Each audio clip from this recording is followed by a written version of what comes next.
Estamos aqui na companhia da apresentadora, jornalista Priscila Achari.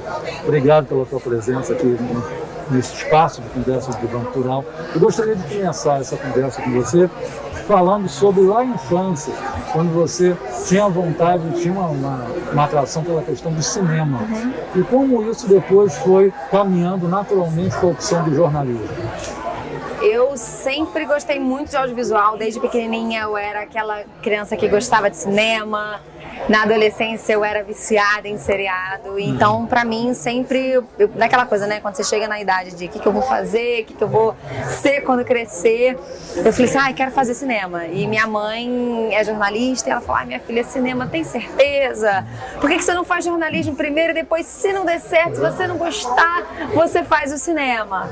Eu falei, então tá bom. E aí quando eu fui pro jornalismo, e o cinema nada mais é do que você contar histórias, né? E quando eu fui pro jornalismo, para mim foi muito natural querer contar histórias através do audiovisual, que eu acho que é uma das ferramentas mais poderosas que a gente tem hoje em dia para fazer qualquer coisa.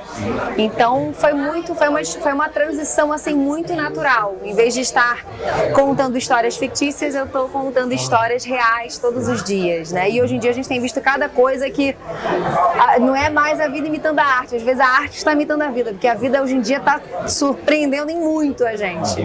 E uma coisa curiosa também que eu sempre admirei muito no jornalista que consegue passar a notícia e ao mesmo tempo com aquela sensibilidade que o público nota o quanto ele se afetou por aquela notícia. Como é que você trabalha esse teu interior? Você falou dessas matérias tão difíceis, né? Eu imagino que deve ter visto que deve chegar em casa arrasado e tem que ter um continente amigo para poder te dar esse suporte. Você poderia dizer que o fato de você fazer terapia também te ajudou muito nisso?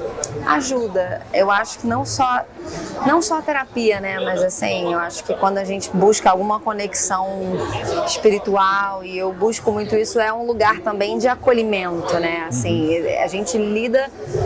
A realidade está muito dura, então a gente, muitas vezes, no nosso dia a dia, a gente encontra histórias muito difíceis. Então, assim, já aconteceu na hora da reportagem, eu não conseguir segurar a lágrima ali, dar a caída, ou de segurar e chegar em casa e aí desabar, assim, histórias que marcam a gente, né?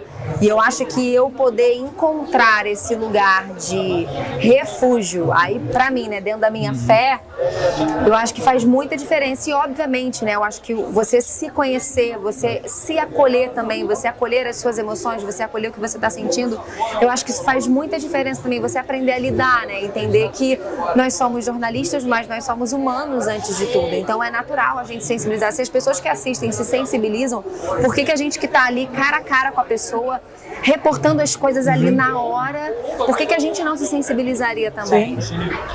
E inclusive o teu setor, assim, que você procurou, foi a terapia sistêmica, né? A terapia familiar. Familiar, isso. E você se encontrou melhor nesse... Gosto muito, eu já fiz outras linhas de terapia, eu acho que a terapia familiar é muito incrível, assim, me ajudou a trazer clareza para muitas coisas, porque nós não somos sozinhos nesse mundo, nós não somos indivíduos que estão soltos por aí, a gente faz parte de uma família, de um círculo social, de um círculo afetivo, emocional, e quando a gente começa a entender um pouquinho da nossa história, das nossas raízes, eu acho que ajuda a gente a direcionar melhor, a ter mais clareza de para onde a gente quer ir, né? Daquilo que de repente pode tentar segurar a gente, de quais são os pontos fortes que a gente tem dentro da nossa história, da nossa ancestralidade. Então, para mim, sim, foi uma linha de terapia que eu amo, adoro estudar e realmente gosto muito. E de que maneira o canto também é terapêutico na sua vida, né? Porque você compõe, como é que você compõe a letra e a música, ou só a letra? Os dois, assim, eu e meu marido nós compomos e a gente tem processos de criação completamente diferentes. Eu acho que cada compositor, cada pessoa que de alguma forma expressa algo em arte tem um processo criativo diferente. Meu marido, por exemplo, ele é muito, a música é uma matemática. Então, para ele, assim, ele tem um dom, ele senta, precisa escrever um jingle, precisa escrever música sobre X, Y, Z. Ele senta, escreve. E a música fica muito boa. Para mim é gerar algo. Eu não consigo escrever sobre algo, genuinamente, sobre algo que eu não esteja vivendo. Então, para mim, às vezes demora a sair uma música. Eu não tenho essa facilidade de, vou sentar aqui, vou escrever uma música. Para mim, uma música que realmente tenha sentido, faça sentido para mim. Cantar é uma canção que muitas vezes eu tô gerando. Então, às vezes uma coisa faz que parte te tome intuitivamente. Isso, faz parte de um processo. E aí, quando vem, eu brinco que às vezes é um filho. Quando vem, eu já vem a letra e já vem a melodia. Mas eu não toco instrumento. Então, eu só chego com meu marido e falo assim, tô com uma música nova. Eu canto pra ele, aí ele, então tá bom. Ele vai, tira no violão, aí pega os acordes e tal. E aí a gente passa pro pessoal que toca com a gente. É mais ou menos isso. Uma vez eu fiz uma entrevista com o Ferreira Goulart, saudoso Ferreira Goulart, e ele dizia assim, poxa, quando a pessoa está feliz, ela não vai fazer necessariamente arte naquele momento, ela vai viver a vida. Então ele sempre dizia que o poeta, ele é tomado por esse momento de tristeza reflexiva. É com você a mesma coisa? Comigo é. As músicas vêm no momento de crise, assim, pra mim, momentos que eu tô muito reflexiva, momentos que muitas vezes eu tenho, de alguma forma a minha estrutura tá sendo trabalhada ou mexida. Então são são esses momentos realmente em que pra mim as músicas vêm, são esses processos da vida, né, esses processos internos, assim. E nisso que você compartilha esses afetos, né? Dentro da religiosidade, eu acredito que você deve atingir o coração de muitas pessoas que, poxa, a Priscila está dizendo algo que eu estou sentindo, mas eu não conseguiria traduzir em música, né? Dentro da tua religiosidade, você diria que a sua música é uma maneira de se comunicar, de dialogar com o divino também? Sim.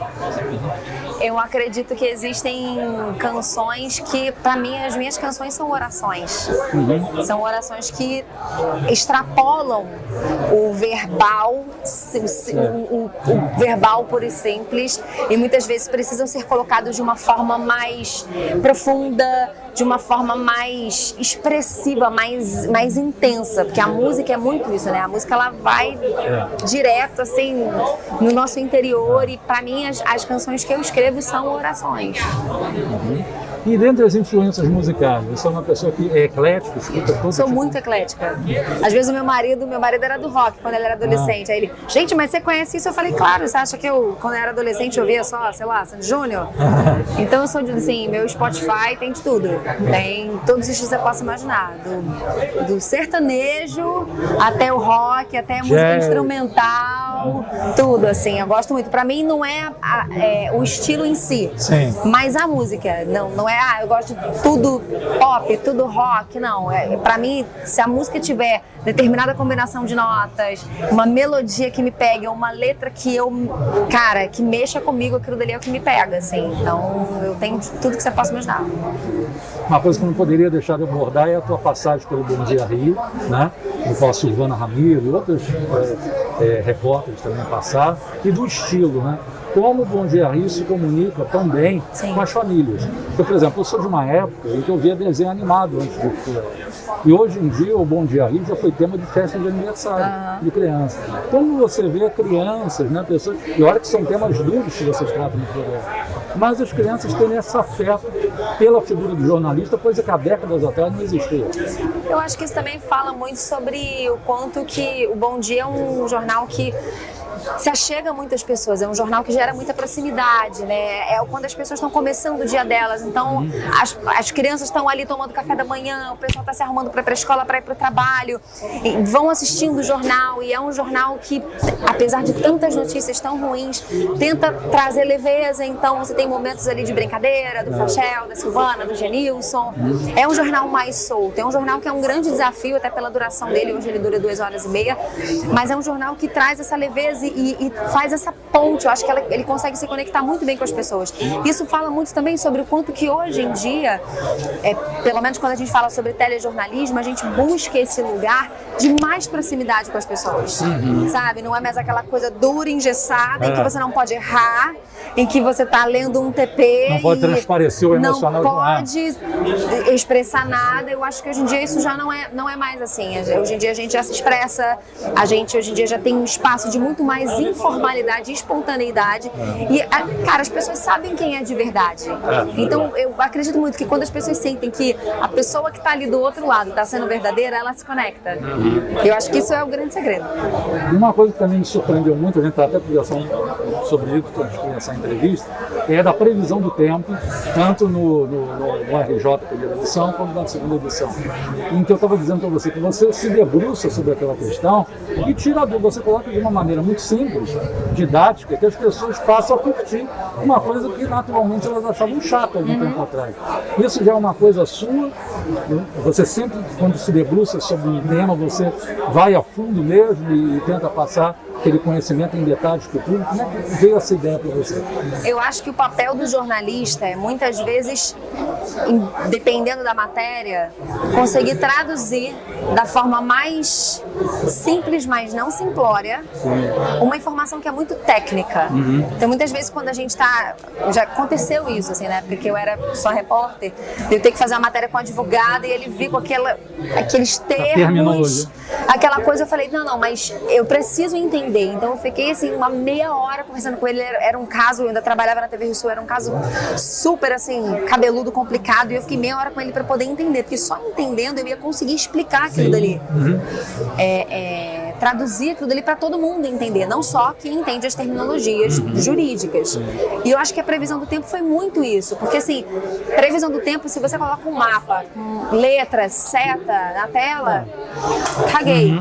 Sabe? Desculpa o termo. Não, mas que isso impacta a minha vida. E hoje em dia eu acho que a previsão do tempo tem que ir além só do faz sol, faz chuva, porque isso você tem no seu aplicativo. Você abre o seu celular, você sabe, faz sol, faz chuva, sabe? Então eu acho que e o tempo faz parte da vida de todos nós, é o cotidiano, é a roupa que você vai vestir, é você saber se quem tem moto vai precisar levar ali aquela capa ou não. Os detalhes do cotidiano. Sabe? Você leva o guarda-chuva na bolsa ou não leva? Dá pra você ir de sapato aberto ou não dá? Dá pra você deixar a roupa secando durante a noite ao ar livre ou não dá? Impacta a vida de todos nós, tá? É intrínseco à nossa vida. Então acho que você trazer para as pessoas o entendimento de algo que poderia ser chato, mas de uma forma leve, divertida, para mim é o que faz sentido. Eu acho que se eu tivesse que ser muito engessada, até eu ia ficar muito de saco cheio. E quando eu assumi o RJ1 e o RJ2, eu tive muita liberdade criativa. Assim, me pediram, seja informal, seja você. Né? Porque eu tive esse espaço no Bom Dia Rio. Sim. Então, eu lembro que quando eu cheguei para assumir a previsão, eu falei assim, seja você, isso aí. Seja informal.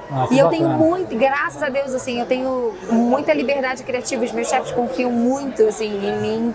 Então, as ideias que eu tenho doidas de explicar os fenômenos meteorológicos de um jeito completamente diferente, assim, saindo da caixinha, eu tenho essa liberdade. Isso pra mim é muito legal, assim, é recompensador, né? Você é um voto de confiança e saber que as pessoas também hoje em dia chegam assim, um ventilador, sabe? O que seria um sistema de alta pressão, sabe?